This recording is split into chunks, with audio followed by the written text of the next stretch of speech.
Begin. I want to look at some of the poses actually that we're doing on teacher training. And I know not everyone's on teacher training and some people have already done it, but it's always nice to have a look at what's going on in the school. So some of the poses tonight we'll be doing are from teacher training, but we're going to start off with a rather lovely thing, and that is to roll a blanket up, if you don't mind. I think I'll take my cardigan off.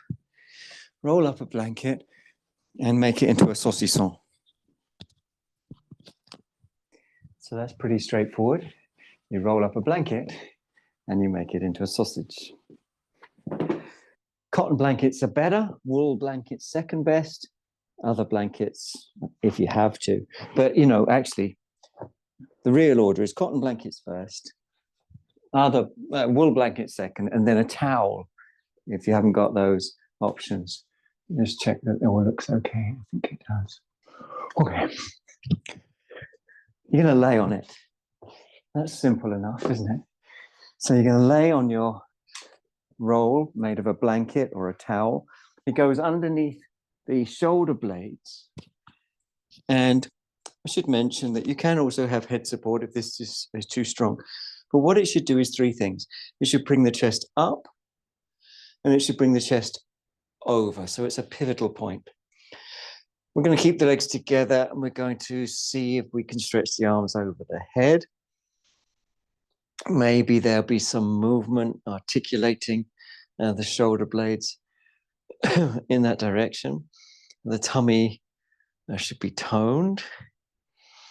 So we sometimes call it light tone because it's got space in it. It's not fixed or held, but it's able to be responsive. It's tone that sort of dances. Patanjali when he talks about yoga poses, about being steady. So we could call that tone, sthiti. Steady. Sounds like steady, doesn't it? Sthiti. And he talks about being relaxed. So relaxed and toned at the same time. That's a dance. So we're keeping the legs together. We've got our arms stretched over the head. If that's difficult, we can reiterate movement of the shoulder blades. And we don't have the blanket low. It doesn't go into the lumbar. It doesn't go below the ribs. It goes into the back of the ribs. And fairly dynamic stretching, but with space. So toned, stretched, spacious. I absolutely love it. I hope you find benefit in this as well. I think it's great. We're making sure the legs don't fall away from each other. We're keeping them together. We're toning the tummy. We're stretching over. We're breathing through the nose. Basically getting into it.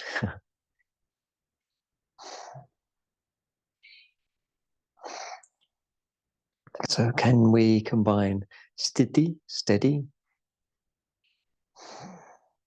with spacious and easeful sukham?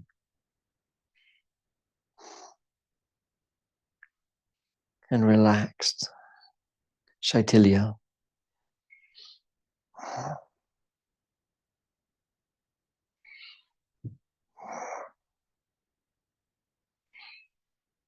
A few more breaths here if you're peaceful and can stay in that steady toned vibe. Tone that has space in it. It's tone that has flow in it. It's tone that has movement through it. Then the arms come forwards, the legs bend, and you roll over onto your side. And we'll come straight onto our hands and knees from there. You might want extra padding. Sometimes people do, and that's perfectly legitimate. I'm on a carpet here, so I don't need the extra padding. Circling the pelvis, left, right, forwards, backwards. Looking for sensations that are spacious, breath-centered, easeful, playing. So it's always got to be easeful. That's really important. there's tone on the tummy, but it's got space in it. So it's definitely tone, but it's this beautiful, we sometimes call intelligent tone. Now, when you're ready, we're going to bring one foot forwards into the place of the hand. So the hand moves out of the way, kind of at the last minute. Fingertips are on the floor. We're going to lift the back knee up with the back toes tucked under and play back and forth in ways that are that invite you to release. So first of all, they bring up resistance, stuff that the mind has taken hold of. It's not that everything that the mind has taken hold of necessarily can be released, but what can be released can be released. That's the point. And what can be released should be released. So it's not that everything can be, but everything that can be should be. And that might just be little subtle things, little subtle tensions that have gone into the nerves, working against the clock, crossing a busy road, or a little pet peeve, something, a little annoyance, or a difficulty, or an expectation about the future. So just playing with movement. If you play well enough, then you can usually place the knee somewhere that feels okay enough to lift up and bring your hands onto your front leg like this. Very good. The focus is on the psoas and the iliacus on the back leg. In other words, the inner groin, the top of the inner thigh, and across the pubis. Can you feel? And of course, yoga is not just feeling something, but giving to the feeling. That's the thing that matters. So the feeling is one of resistance. That's the raw material that we turn into absorption. And absorption technically is reabsorption of the particle back into the field. In other words, all that we grabbed and grasped and gripped as me, myself, and I returns to its origin field. Some people like to raise the arms as well. I should point out that if you want to or you need to, you can bring your hands back to the floor at any point and readjust your back knee. I've got my toes tucked under. As I mentioned, I'm on a relatively luxurious carpet. It's luxurious for me because I don't usually practice in this room. Release the roots of the neck. Breathe through your nose. Okay, good job. This is the Anjaneya asana. Back to hands and knees. Anjaneya is one of the names of Hanuman, the famous monkey deity who's famous for his deep sense of loyalty and love and devotion. So he's very much a bhakti kind of dude. The other foot comes forwards when you're ready, similarly, into the place of the hand. And similarly, you can play with the back knee. I have to say, despite the very good chance of being able to adjust and readjust your back knee so it's comfortable, and sometimes you still need to give yourself padding, so that's fine if you do. Folding some of the mat over can work. But if we do lift and land a few times, we can often find, bearing in mind that nerves are tiny, little adjustments that make big differences. Again, if you feel okay to do so, or when you feel okay to do so, climb up on your leg, your hands. Don't hold the breath. Focus your attention on the inner groin and the breath. The inner groin of the back leg and the breath. And we're using the breath to let go, to give, to say yes, for the closed fist to become the open palm. So we're just dropping ballast. The goal of yoga really is to drop whatever can be dropped, to let go of whatever the heart mind has taken hold of. You can raise the arms if you want. So the letting go of whatever the heart mind has taken hold of is a stretch or any rich sensation, doesn't have to be a stretch, that you give to, comes in to the nerves, challenges what the nerves were already programmed into by conditioning, by whatever's happened to us. That makes impressions in the nerves, of course. We often think about our world, but actually things are happening on a much more nervous level. Whatever we think, whatever we plan, our intelligence, as it were. But the nerves have got another story sometimes, haven't they? They respond in their own way. It doesn't matter what your rational mind says, so here we're letting go in the nerves. Okay, come down nice and easy to hands and knees. A little Vyagrasana, Vyagra meaning tiger, but just wait until your back feels spacious, easeful. And then we're going to raise one leg and the opposite arm. And a little lila. Lila, of course, is Sanskrit for play. And the play has purpose. That's a specific kind of play. It's not random. And the purpose is reabsorption. So letting everything merge back into everything is origin field. Then letting it flow like that. And then with full awareness of the origin field, everything flowing, the mind cannot grip or grasp or grab because it can't perceive anything that is separable to be able to grip, grasp, or grab. Let's come down and do the other leg in our own time after a deep breath or two. Similarly, opposites, extending out, not holding the breath. Playfulness is very much welcomed,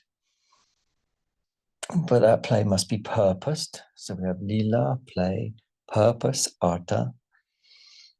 And the purpose should be realized, not just conceptualized. And it's realized in certain signs. Signs manifest when your purpose is accomplished. So the purpose is reabsorption. Reabsorption signs include breath release. Signs include feeling deeply absorbed. Signs include spontaneity. So keep breathing, look for those signs, move in ways that conduce to those signs. Okay, back to hands and knees if you're ready. Deep breath or two, wag your tail if you feel like it. And we're going back to the first leg and first arm with a possible variation. So in your own time, opposite leg, opposite arm, bouncing, bobbing, as informal and as spacious and as intuitive and as breath-centered as possible. And then you've got the option, perhaps, to reach round and hold your foot. It's not an option for everybody. It depends on the length of your arms a little bit. Keep the tummy lightly toned and pull up along the anterior spine, the front of the spinal column meditatively. Again, the purpose of the pose is to reintegrate us, or reintegrate what we think of us as us, that which we rarefied, separated off and said, this is me. But in fact, it's codependent, something that's what is called praticca samutpada in Buddhism. Okay, back, come, deep breaths, move left and right, don't hold your breath. Circle, breathe, move, enjoy. Circle, breathe, move, enjoy. Obviously, we're going to do the same on the other side, or optionally, we can either stay in our beautiful investigative Vyagra, meaning tiger, the leg could go up, the arm could go down, the breath is deep, or you can take the option, if you wanted to reach the back foot or ankle or shin. Don't hold the breath, however, keep that flowing and jaw soft and light tone in the tummy. So flowing breath, jaw soft, light tone in the tummy from pubis to breastbone without holding the breath. So keep that jaw passive at all times and investigate. Depth from the back, lift from the front. Depth from the back, lift from the front.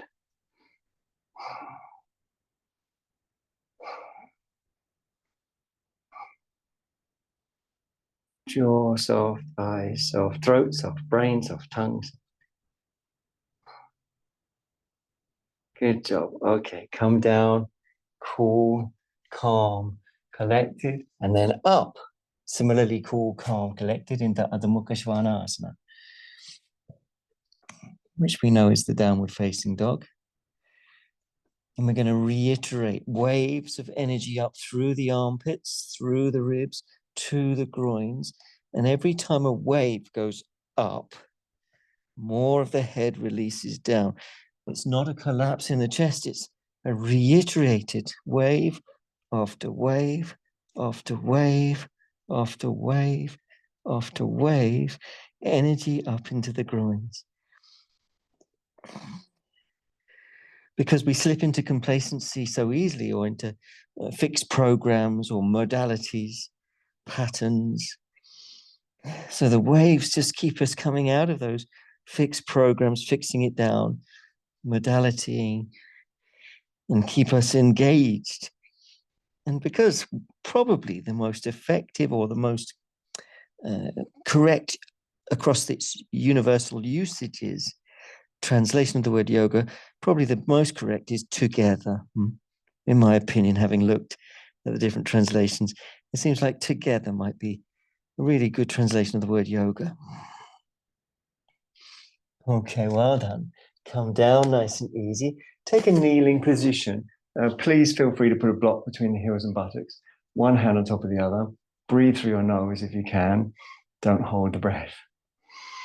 So deep, natural, honest, expressive, spontaneous breath.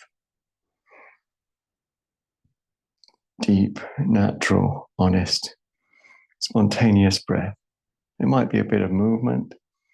That can be very, very helpful. Keep the jaw soft, the eyes soft, the brain soft, the throat soft. Now, when you're ready, I've got a little challenge for you, and it's a blanket challenge, or remember, you can use a towel for this. And I'd like you to make, if you don't mind, a beautiful snail. So all you've got to do is fold it up, pleat it, something like that. Not shorter than that. That's about as short as you can go, and make a successful snail. And then you roll it into the aforementioned snail. Again, this can be with a large bath towel. Hoping everyone has towels. I make a presumption that if you don't have yoga blocks and stuff, you might have towels. I like to put this myself on a block, but you might find that that is too high. And instead, you might want blocks for your head and maybe even for your hands, because we're going to be folding over this with cross-leg position. It's Matsyasana. So simple cross-leg. Give yourself as much support. If you get dizzy, more support for your head. You don't have to have the block underneath like I've got underneath mine, but you might want instead a couple of blocks behind you. It's important when you cross your legs that as you tuck your sitting bones under towards your heels, you stretch your back over your lift. And once you're down, it's definitely in your ribs, not your lower back. Your head comes to wherever it comes to, but it's got to come to something, and so is your bum. So what we don't want is the bum rising up to get the head down. And we don't want the head just floating in space unless it's very, very close to the floor, in which case it might, over a few breaths, come to land on the floor, and that's okay if it's on its journey, on its way down. So Matsyasana, the fish pose, crossed-legged, a beautifully snailed up blanket into the middle back, jaw relaxed, chest pulled over.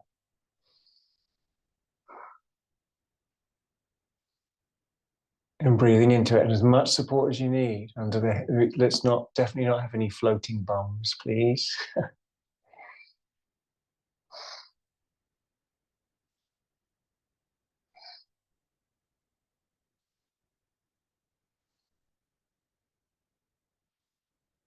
Good. Okay, we're going to come up. Hope you had time to come down. And we're going to go back down actually after we've come up. And I know you might think, well, can't we just stay down then? But actually, it's quite useful to come up and change the cross of your legs so the other one goes in front. You got it. You got it. And then to lay down again on your lift with that movement of the chest. And in that way, you can reiterate the lengthening part of the pose, which should be very, very central. So it's not about bending the back, more like lengthening the muscles through this point of traction. And then deep natural breaths.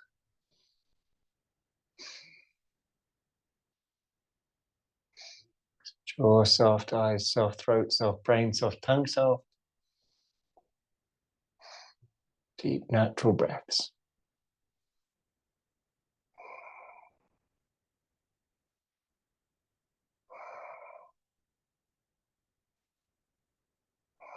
As much support as you need. You might have 3 blocks for your head. You might have a block under your bum. If you haven't got blocks, you can use towels folded up neat.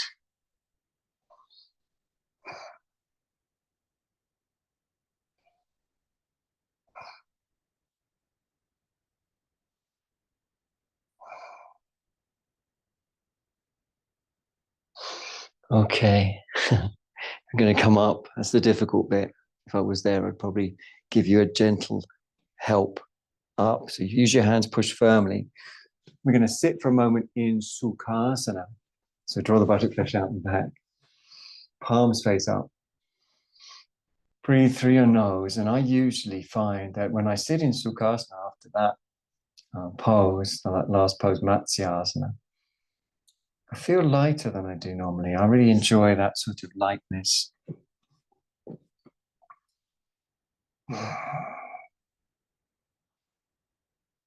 Just keep the jaw peaceful, keep the eyes peaceful. Let's settle what can settle.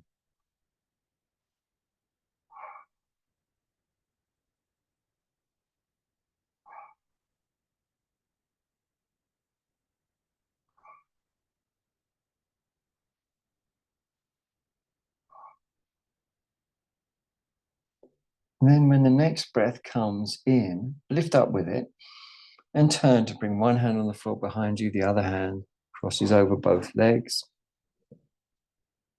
And then it is a balance between the two sides of the spinal column. So I think it's quite useful to lengthen and shorten the sides of your spinal column just by rocking side to side. And in that way, you can feel, oh, one side shortens, the other side lengthens. And you can tune in eventually, without rush, on balance between the two sides. It's very meditative. It's profoundly honest. You can't sort of fake this. It's profoundly honest.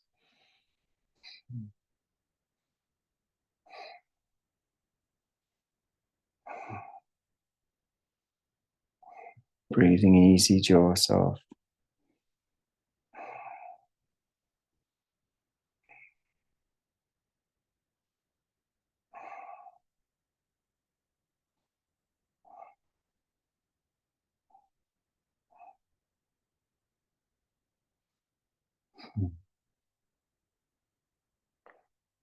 How soft are we? What about the buttocks? It's a connection between tension in the buttocks and a sense of being driven by, it's almost like something's at your back the whole time. We all have that. Most of us have that sense, look busy, Jesus is coming kind of vibe. Can look like I'm being somebody, doing something, going somewhere. Let's lift and turn the other direction. Obviously, we're turning all the way around. Similarly, definitely not holding the breath. Relaxing the buttocks, relaxing the thighs. Balancing between the left and the right sides of the spinal column. So if you think about the muscles on the left and right sides, it's those that we're looking at balancing and rebalancing. Very, very meditative, very, very meditative.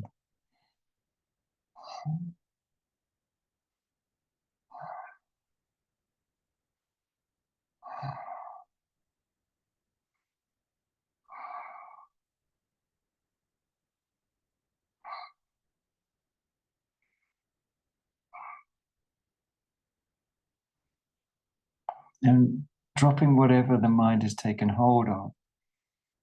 And we're very sticky human beings, aren't we? There's usually quite a lot to let go of. Return to center when you're ready.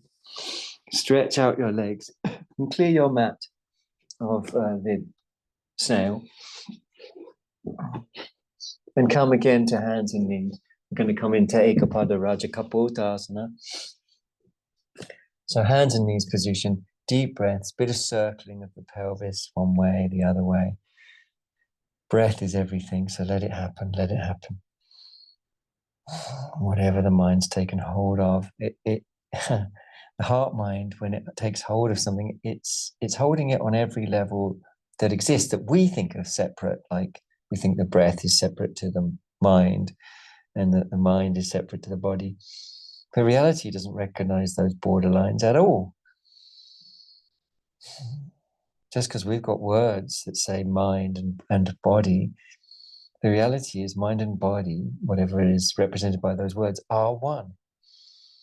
The release of the mind, while aware of the body, is the release of the body. The release of the body, while aware of the mind, is the release of the mind. So just circling or movements with that intention. When you feel ready, let's bring the knee, well, it doesn't matter which knee, any knee forwards behind the wrist, and the foot moves diagonally across the body. And you slowly stretch back your other leg, slowly enough that the hip can gently agree, especially along the IT band, where the gluteus maximus and the tensor fasciae lata muscle attached to the band of connective tissue on the outer leg.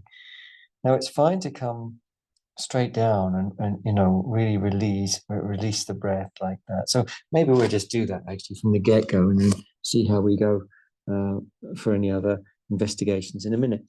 So down to your forearms, massage it in. Definitely don't hold the breath. Massage it in, massage it in, massage it in.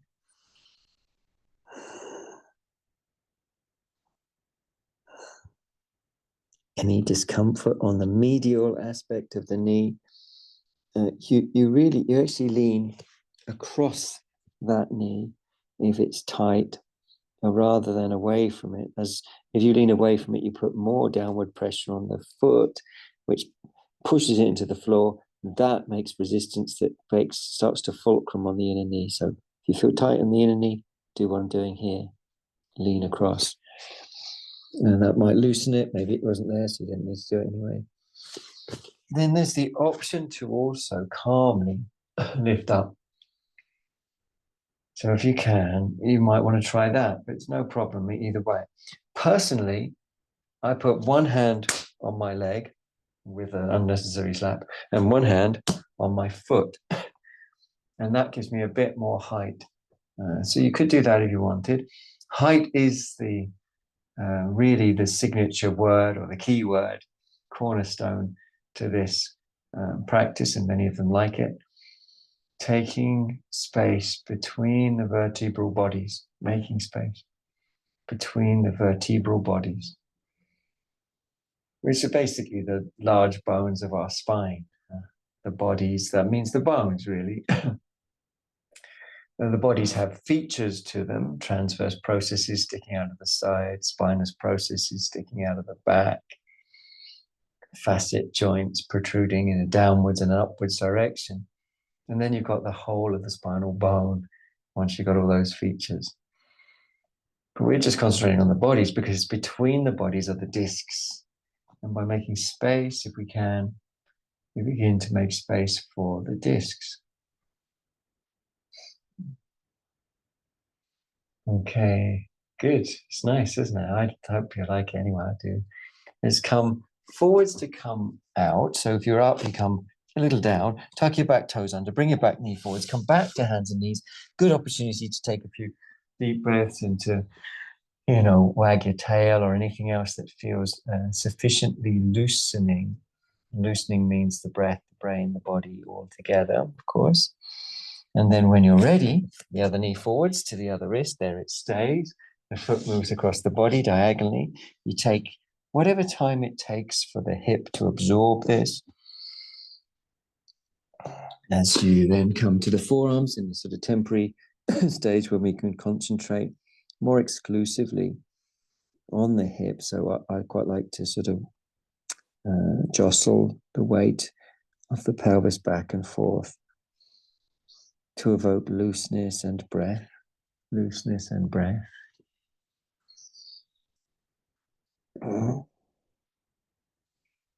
Looseness and breath.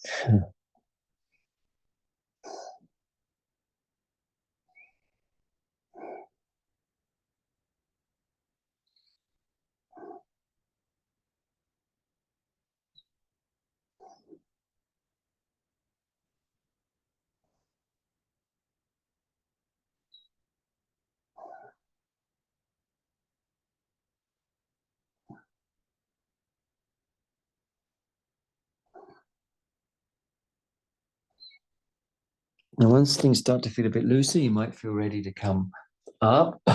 Again, I've mentioned how I do it with one hand on the foot and one hand on the knee, but you might feel more comfortable in a different hand position. That's fine. Light tone of the tummy, buoyant pelvic floor, breath through the nose, meditative awareness.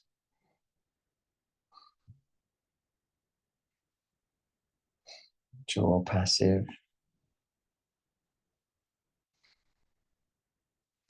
And again, we're going to see if we can lift the vertebral bodies off each other. So you imagine these, you can sort of imaginatively feel them. In other words, you can visualize and feel them. And picking one bone off the one underneath it, and then the one off the one above that. So you begin in time, you've got to work with the timing that nature requires for release of tissue. This is all interdependent. You're working as you would with a wave if you were a surfer. You can't do anything to change the wave. You've got to tune in on it, and then you can ride it. So you tune in on the releases, and then you ride them in to lift, to get height, to get the vertebral bodies away from each other or off each other.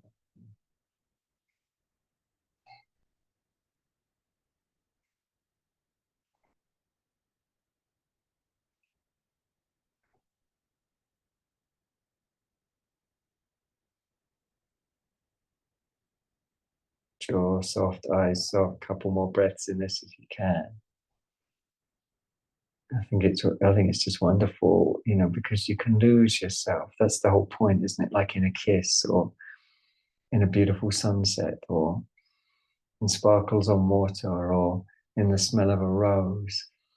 You lose yourself. We come down a little to come out. Back toes tucked under, back knee comes forwards, back the hands and knees. Take a couple of breaths with a bit of movement for your pelvis. And obviously, those breaths should be deep. Those breaths should be natural. Then we're coming down to lay on our tummies. So you can do that now if you're ready. And once you're on your tummy, prop yourself up on the elbows. Stretch the tummy, move the pelvis to jostle the spinal, the lower spinal bones, which we've already mentioned are large. The 5 lumbar vertebrae are large. We're jostling those large bones to loosen them, to make space, to loosen the muscles around them. Quite an enjoyable process, I would say. I reckon you can probably stretch your tummy a bit more, can you? That's it. Try stretching the left and then the right by pulling on those forearms. Stretch the legs back too. Let's do that together with the intention to stretch everything between. Stretching the body forward, stretches one end of the thigh, stretching the legs back, stretches the other. Now we're going to bring our arms by our sides. We're going to just note what it feels like to turn the heels in, and you'll probably note a little bit more tenderness in the lower back, so we're going to avoid turning the heels in. And then the hamstrings and the gluteal muscles are going to pick the legs up without turning the heels in. We're going to pick our hands up as well and breathe easy. So this is the Shalabhasana. Very, very wonderful. I always remember being a much younger man doing these poses, and feeling tremendous amounts of energy all day long, especially after Shalabhasana. So really profoundly good pose, because I think our back muscles get quite tired, caught up. Okay, come down, one hand on top of the other, and rest. So our back muscles become sort of tuned out of being alive, and then you tune them in poses like Shalabhasana, which is really, really good, in my opinion. And take some deep breaths, jaw soft, eyes soft. Let's stretch forwards again if you're ready. So use your forearms, stretch the legs back, tummy forwards several times. The legs are going to be apart by pretty much a foot, around about a foot apart. Hands are going to go by the mid ribs. Tummy's going to suck in and pull forwards internally. It sucks in internally and pulls forwards internally. And that should just take hold of the tailbone in a way that is worthy of the description. Muladhara. Adhara means support. Mula means the root. Keep that light tone. Keep that muladhara. Lift everything except the hands and feet. It's Urdhva Mukha Svanasana. The head up dog pose. Can be done with the toes tucked under if you prefer. That can give a little bit more scope for backwards, forwards movement. How far the legs are off the floor depends on how much flexibility there is in the back and how long your arms are. So the pelvis could be very, very close to the floor or quite a lot further off the floor. It really depends on just those factors. Keep the tummy toned. Breathe through your nose. You can use the weight of the bones to help sag you in the lower back and then lift up from that sagged area along the front of the spine. A couple more breaths if you're okay to. Okay, well done. Come down, rest one hand on top of the other.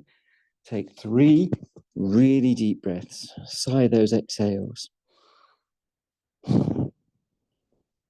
Remember, the whole point is to shed karmic particles, the stuff that sticks to us. Because wisdom or vidya, knowledge, can only come when the mind is open, undusty, uncrowded, empty, available, light. So we're dropping everything. It makes the mind cool. That's why in Buddhism, enlightenment's called nirvana. Nirvana, it implies snuffing out the candle of or a flame, putting out a flame. So it's got an association with coolness, being cooled. Like if you had a fever and someone put a cool flannel on your forehead, that cooling effect. When you're ready, pop up onto your elbows again and forearms, please.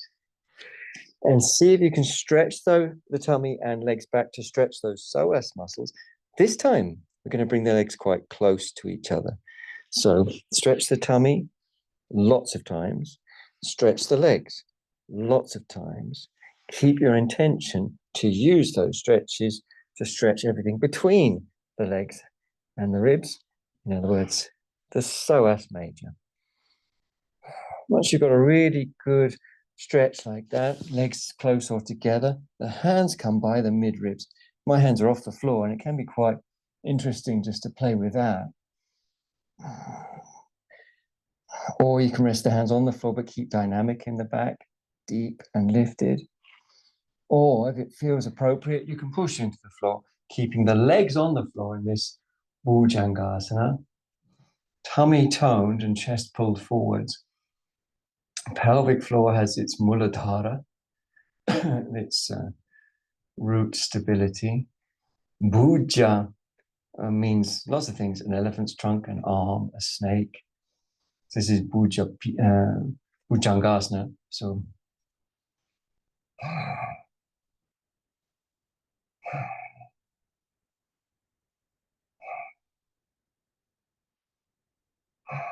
sometimes it's called, some people call it cobra. I don't really know why. I mean, it could be a snake, a bhuja. It could be a snake.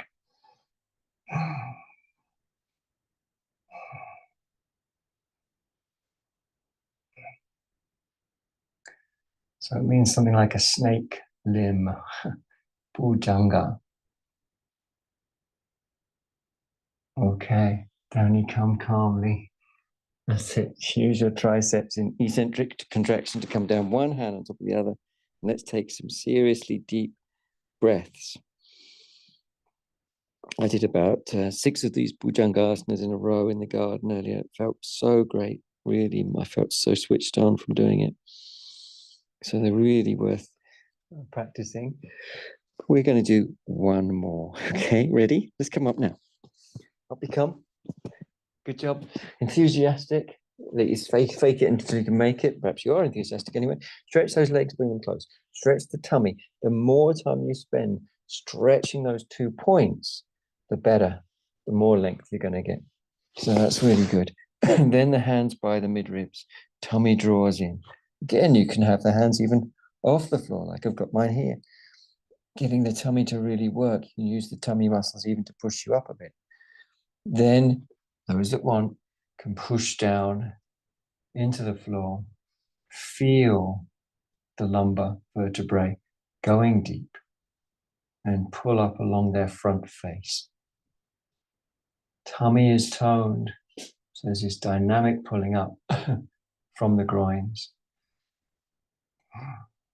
Very meditative, pelvic floor supported. I can't really reiterate enough how much the tummy repeatedly draws in and up. It should be done repeatedly. Drawing in and up. Drawing in and up.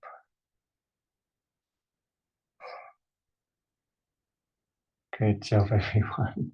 Down you come. Use those triceps to lower you down, one hand on top of the other, and really huff and puff. At least 4 deep breaths. Some of those exhales like sighs. We're letting the closed fist rather, become the open palm.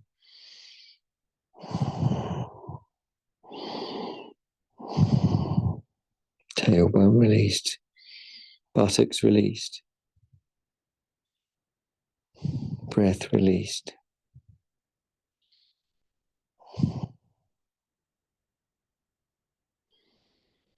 Okay, when you feel released enough, we're going to roll over if you can. This is the time for my giant spatula.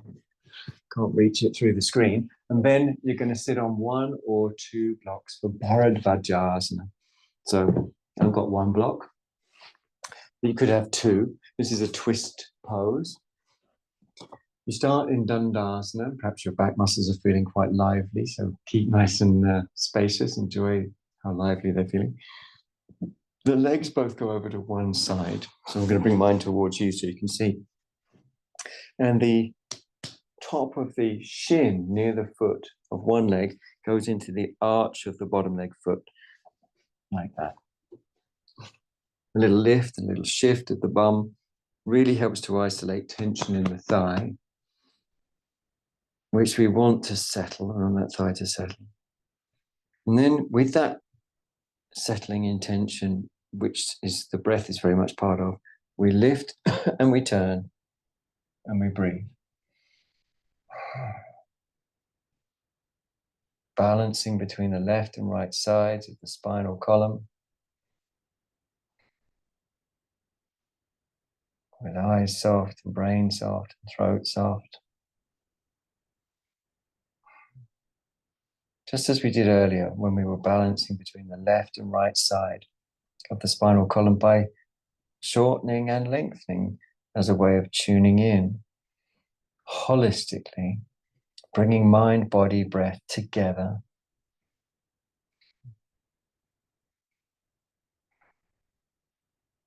Lots of variations to this pose, Vajrasati. But we don't need to go into those right now. Come back to center, return to center, and stretch your legs out again. And I'll just move my equipment around so I can still make clear what my legs are doing, although there's an argument for turning the other way as well. So remember, your legs going to the other side of your support, the top of the foot going into the foot of the lower leg, which is a cross. So you kind of make a cross with your feet. One crosses over the other. And then that lifting and shifting, that really does help to isolate gripping, grasping, grabbing in the leg, I think. So you can really let go there with the breath. Natural breath, soft shoulders, head up. Breathe through your nose if you can. And then inhale to lift. Exhale to turn. We've still got that very clear focus on the back leg. Being heavy, being relaxed. Being soft.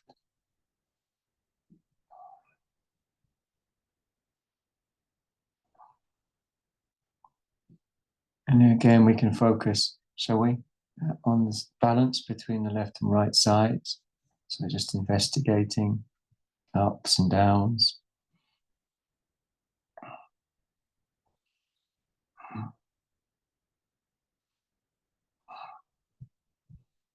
And it's a constant process, Patanjali says. Engage with the infinite. Because that will set you free. Why does it do that? Because when something finite touches something infinite, the finite is rendered to zero. What is finite? What has borderlines around it? Our self-construct. Sometimes it's called satkaya drishti.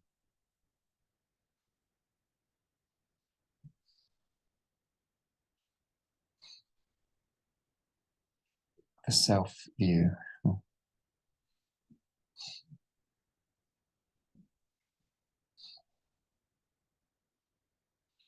Okay, well done. Nice and easy release. Stretch out your legs when you're ready and draw the buttock flesh out and back. It's possible you might want another block behind you for what we're going to do. Depends again on the length of your arms.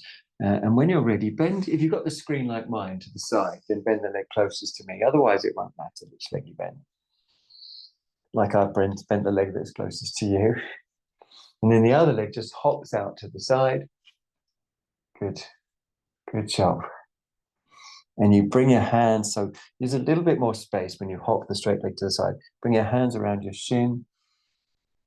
Look for softness, breath-centered softness and lift. Remember that by entering in, that causes this sloughing off of what the mind has taken hold of. So I recommend reading the Heart Sutra. It's very short. You can read it in 2 minutes, probably. Maybe at bedtime tonight. Heart Sutra, last thing you read. Print it off or write it out by hand. So you don't have to use your phone or, read the Heart Sutra. But it has this part which is, letting go of whatever the mind has taken hold of, clinging on to nothing whatsoever. Once everything's soft, the body begins to explore the spaces and open them up. Then we turn. So you're turning towards your bent leg, and you'll notice I've hooked, let me adjust this microphone, I've hooked my arm around the leg. And that makes a very nice feeling, especially if you breathe into it. Especially if you breathe into it. So it's not just about doing the pose, it's about being incorporated in it. Doing the pose isn't the yoga, but breathing into the pose, agreeing to the pose, that's where the yoga's in. You can even hook your arm over your leg. Some people like to do that. There is a clasping station to this. You're really good to spend time just turning the intestines and the lower abdominal organs round. So I like to lean backwards and forwards as I turn the tummy further and further around. Madhyasana number 3. Leaning back means you can suck the tummy in, lift up, and then leaning forwards means you can lock the movement that you made in, and then it will settle in, and then next time you move, you're building on what you did before. Okay. Love it. Gently ease out. Stretch your legs out. I'm going to move my block. You don't need to. You keep yours as it is. But just so I can still turn towards you. Buttock flesh drawn out and back. Bend the other leg up. Great. Hop the straight leg out a little bit, a centimetre or two out from the midline. Hold around your shin. Look for ways in which you can soften the mind-body, the mind-body breath, the mind-body breath universe. Soften the mind-body breath universe. It's one thing that we presume to be four different things. Mind-body breath universe. It's one thing, a promise. And yoga calls it Prakriti, or sometimes the Devi. Okay, when you're ready, if you're ready, hook your arm around your leg and turn your tummy. And take a few integrative. That's the key, isn't it? Just doing what you're told, forcing your body into shapes that will never take you into what yoga promises, which is emancipation from karmic cycles of reactivity. The poses won't do that for you. But using the poses as a vehicle, yes, in the same way that having a boat won't get you across the ocean unless you use it. So the poses are very good vehicles. In fact, an early translation of the word yoga is vehicle.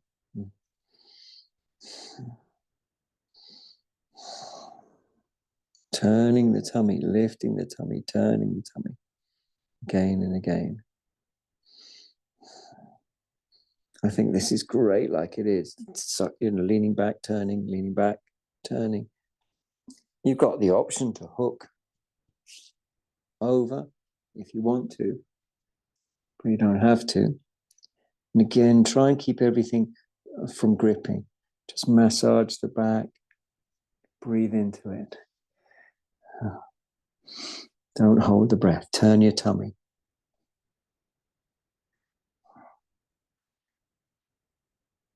What a wonderful pose. Marichasana, number 3. Absolute game changer. Breathing into it, turning when you can. Okay. Gently release. Don't rush out. Don't spring out. Just gently release. And when you're ready, gently lay yourself down on your back. So move slowly. And you can use the same support that was under your bum for under your head. Make sure that that support is underneath the top 2 bones of the neck. And the easy way to do that is to take 2 fingers right to the top of the neck where the neck meets the skull. And that area of the 2-finger area there should be above the block. Then it's palms up, shoulder blades tucked under. If your back is a little tight, keep your legs bent until it softens, which it will with 5 or 6 deep breaths. If it's already soft, you can extend the legs out whenever you want.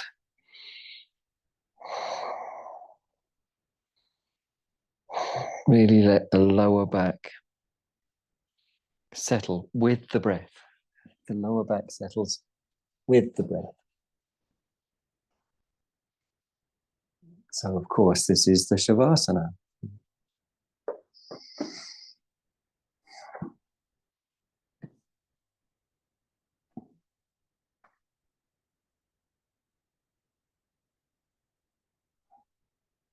Total surrender.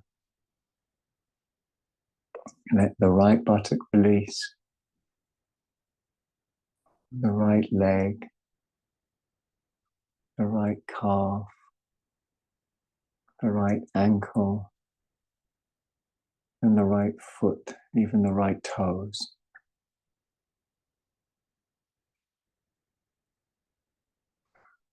Let the left buttock release, and the left thigh, and the left knee, and the left calf, and the left foot, even the left toes.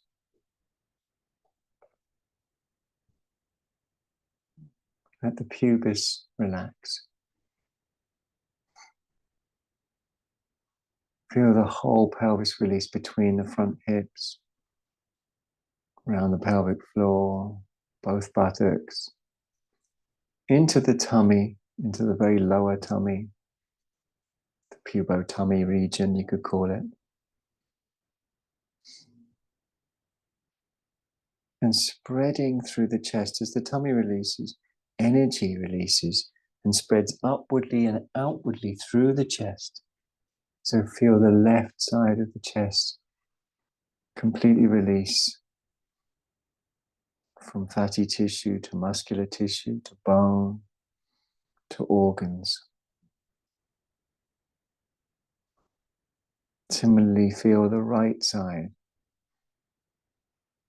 of the chest from fatty tissue to muscle to bone to organs. Both sides of the chest release with the collarbones, with the arms, with the elbows, with the forearms, with the wrists, even the fingers of both hands, even the fingernails of both hands.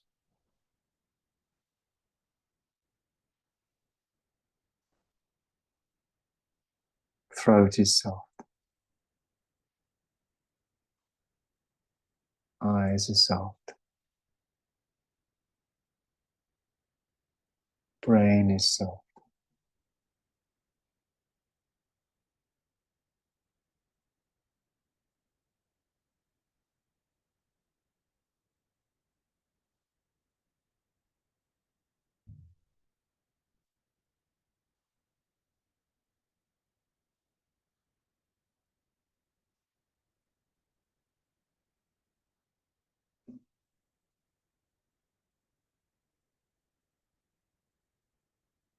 Aham asmi Brahman. I am expanded.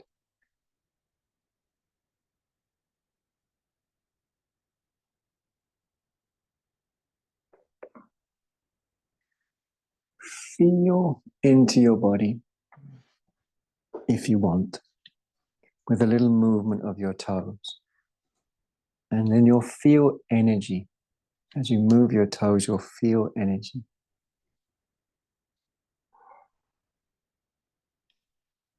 You'll feel that energy move through the pelvis, through the legs.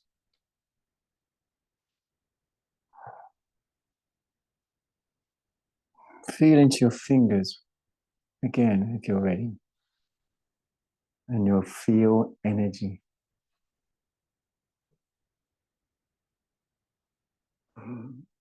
Through the chest, through the body. Feel as that energy moves through the body, stretches take place.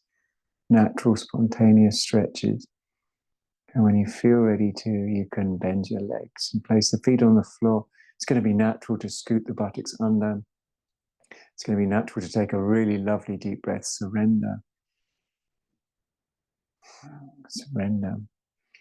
If you want to give your back a little twist, stretch your arms out and let your knees fall to the right. Can be really good after back work, and then move your knees to the other side when you're ready, to the left.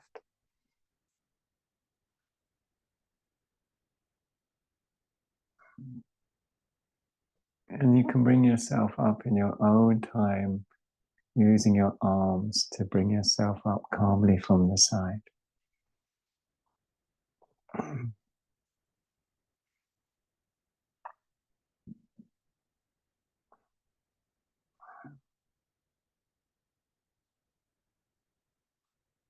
Hands to a prayer position.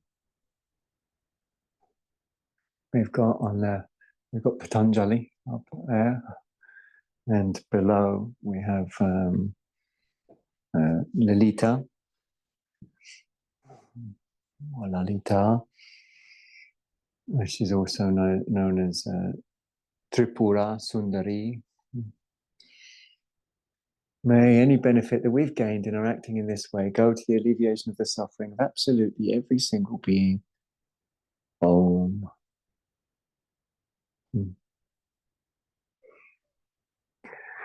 A joy as ever. Lovely to see you. Thanks so much for coming. Love you loads. Stay out of trouble. Thank you. Thank you so much. Really great to see you. And see you soon, I hope, maybe in real life. Okay. Bye, guys. Thank you.